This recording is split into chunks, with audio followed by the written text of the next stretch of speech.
کیا آپ جانتے ہیں جس طرح ہمارے اس اسلامی معاشرے میں چوری چکاری، جھوٹ، فریب،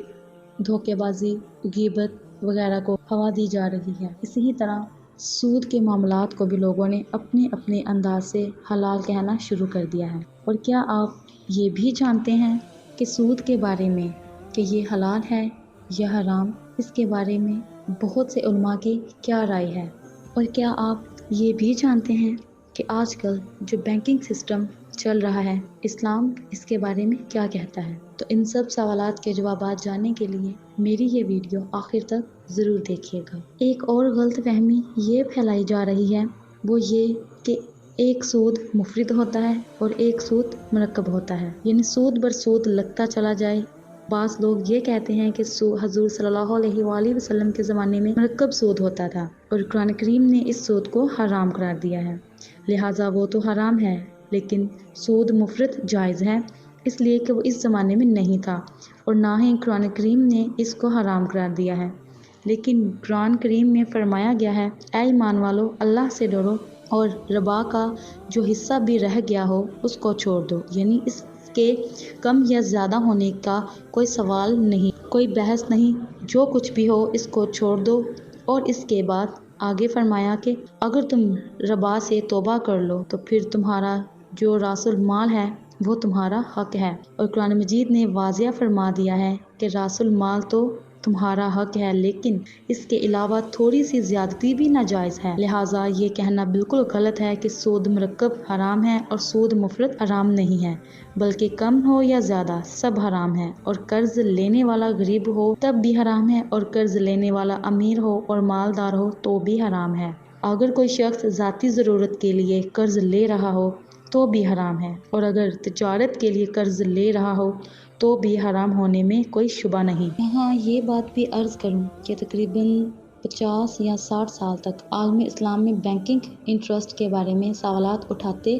جاتے رہے، اور جیسا کہ میں نے عرض کیا کہ بعض لوگ کہتے ہیں کہ سود مرکب حرام ہے اور سود مفرد حرام نہیں ہے وغیرہ۔ یہ اشکال اور اعتراضات عالم اسلام میں تقریباً 50 سال تک ہوتے رہے ہیں، لیکن اب یہ بحث ختم ہو گئی ہے۔ اب ساری دنیا کہ نہ صرف علماء بلکہ ماہرین معاشیات اور مسلم بینکرز بھی اس بات پر متفق ہیں کہ بینکنگ انٹرسٹ بھی اس طرح حرام ہے جس طرح عام قرض لین دین پر سود حرام ہوتا ہے، اور اب اس پر اجماع ہو چکا ہے کہ کسی قابل ذکر شخص کا اس میں اختلاف نہیں۔ اس کے بارے میں آخری فیصلہ آج سے تقریباً 4 سال پہلے جدہ میں مجمع الفقہ اسلامی، جس میں تقریباً 45 مسلم ملکوں کے سرکردہ علماء کا اجتماع ہوا، اور ان تمام ملکوں کے تقریباً 200 علماء نے بالاتفاق یہ فتویٰ دیا کہ بینکنگ بالکل حرام ہے اور اس کے جائز ہونے کا کوئی راستہ نہیں، لہٰذا یہ مسئلہ تو اب ختم ہو چکا کہ حرام ہے یا نہیں۔ اب ایک بات باقی رہ گئی ہے، اس کو بھی سمجھ لینا چاہیے کہ وہ یہ کہ شروع میں جیسا کہ عرض کیا تھا کہ لوگ یہ کہتے ہیں کہ حضور صلی اللہ علیہ وسلم کے زمانے میں صرف ذاتی ضرورت کے لیے قرض لیے جاتے تھے۔ اب اگر ایک شخص ذاتی ضرورت کے لیے قرض لے رہا ہے، مثلاً اس کے پاس کھانے کو روٹی نہیں یا میت کو دفنانے کے لیے کفن نہیں کے لیے وہ قرض لے رہا ہے، آپ اس سے سود کا مطالبہ کر رہے ہیں، یہ تو غیر انسانی حرکت اور ناانصافی کی بات ہے۔ لیکن جو شخص میرے پیسے کو تجارت میں لگا کر نفع کمائے گا اور اگر میں نفع میں اس سے تھوڑا حصہ لوں تو اس میں کیا خرابی ہے؟ پہلی بات تو یہ ہے کہ ایک مسلمان کو اللہ تعالیٰ کے کسی حکم میں چوں چراں کی گنجائش نہیں ہونی چاہیے۔ اگر کسی چیز کو اللہ تعالیٰ نے حرام قرار دیا وہ حرام ہو گئے، لیکن زیادہ اطمینان کے لیے یہ بات عرض کرتی ہوں تاکہ یہ بات اچھی طرح دل میں اتر جائے، وہ یہ کہ اگر آپ کسی شخص کو قرض دے رہے ہیں تو اس کے بارے میں اسلام یہ کہتا ہے کہ ان 2 باتوں میں سے ایک بات متعین کر لو، کیا تم اس کی کچھ امداد کرنا چاہتے ہو یا اس کے کاروباری حصہ دار بننا چاہتے ہو؟ اگر قرض کے ذریعے اس کی امداد کرنا چاہتے ہو تو وہ پھر آپ کی طرف سے صرف امداد ہی ہوگی، پھر آپ اس کو قرض پر زیادتی کے مطالبے کا حق نہیں ہے۔ اور اگر اس کے کاروبار میں حصہ دار بننا چاہتے ہو تو پھر جس طرح نفع میں حصہ دار بنو گے اسی طرح نقصان میں بھی اس کا حصہ دار بننا ہوگا۔ یہ نہیں ہو سکتا کہ تم صرف نفع میں حصہ دار بن جاؤ، نقصان ہو تمہارا اور اگر نقصان نہ ہو تو وہ اس کا۔ لہٰذا جس صورت میں آپ اس کو کاروبار کے لیے پیسے دے رہے ہیں تو پھر یہ نہیں ہو سکتا کہ کاروبار میں نقصان کا خطرہ تو وہ برداشت کرے اور نفع آپ کو مل جائے، بلکہ اس صورت میں آپ کو اس کو قرض نہ دیں، بلکہ اس کے ساتھ ایک جوائنٹ انٹرپرائز کیجیے، یعنی اس سے معاہدہ کریں کہ جس کاروبار کے لیے تم قرض لے رہے ہو اس میں اتنا فیصد نفع میرا ہوگا اور اتنا فیصد تمہارا ہوگا۔ اگر کاروبار میں نقصان ہوگا تو وہ بھی اس نفع کے تناسب سے ہوگا، لیکن یہ بالکل درست نہیں ہے۔ آپ تو اس سے یہ کہہ رہے ہیں کہ اس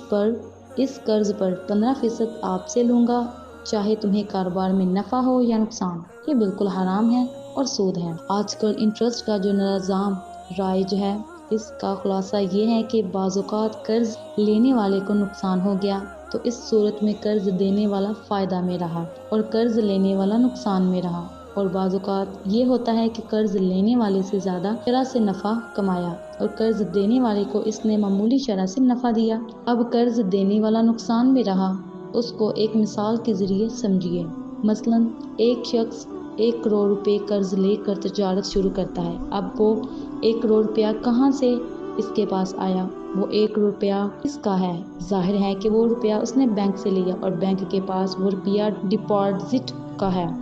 گویا کہ وہ 1 کروڑ روپیہ پوری قوم کا ہے، اور اب اس نے قوم کے اس 1 کروڑ روپے سے تجارت شروع کی اور اس تجارت کے اندر اس کو 100% نفع آیا، جس میں سے 15% یعنی 15 لاکھ روپے اس نے بینک کو دیے، اور پھر بینک نے اس میں سے اپنا اور اپنے اخراجات نکال کر باقی 7% یا 10% کھاتہ دار کو دے دیے۔ نتیجہ یہ ہوا کہ جن لوگوں کا پیسہ تجارت میں لگا تھا، جس سے اتنا نفع ہوا، ان کو تو 100 روپے پر صرف 10 روپے ملا، اور یہ بیچارہ ڈپازٹ بڑا خوش ہے کہ میرے 100 روپے 110 ہو گئے، لیکن اس کو یہ معلوم نہیں کہ حقیقت میں اس کے پیسوں سے جو نفع کمایا گیا اس کے لحاظ سے 100 کے 200 ہونے چاہیے تھے، اور پھر دوسری طرف یہ 10 روپے جو نفع اس کو ملا قرض لینے والا، اس کو دوبارہ اس سے واپس وصول کر لیتا ہے۔ اور وہ کس طرح واپس وصول کرتا ہے؟ وہ اس طرح واپس وصول کرتا ہے کہ قرض لینے والا ان 10 روپوں کو پیداواری اخراجات اور مصارف میں شامل کر لیتا ہے۔ مثلا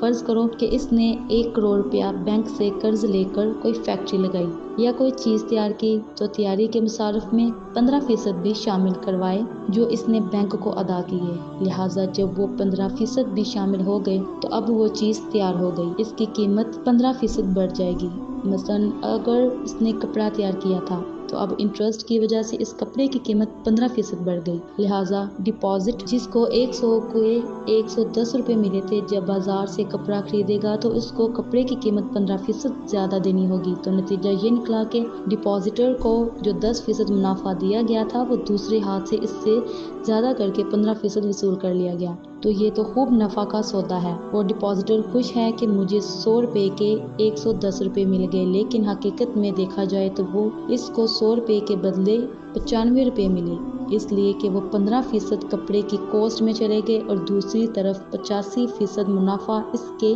قرض لینے والے کے جیب میں چلا گیا۔ ہماری دلی دعا ہے کہ اللہ پاک ہمیں سود جیسی لعنت سے دور رہنے کی توفیق عطا فرمائے، آمین۔ معزز سامعین، میں امید کرتی ہوں کہ میری آج کی اس ویڈیو میں آپ کو بہت کچھ سیکھنے کو ملا ہوگا۔ اگر آپ کو یہ ویڈیو پسند آئے تو ہمارے چینل کو لائک، سبسکرائب اور شیئر کرنا مت بھولیے گا، اور ساتھ ہی ساتھ بیل آئیکن کو پریس کیجیے تاکہ میری ہر نئی آنے والی ویڈیو کا نوٹیفیکیشن آپ کو آپ کی اسکرین پر ملے۔ مجھے اجازت دیجیے، اللہ حافظ۔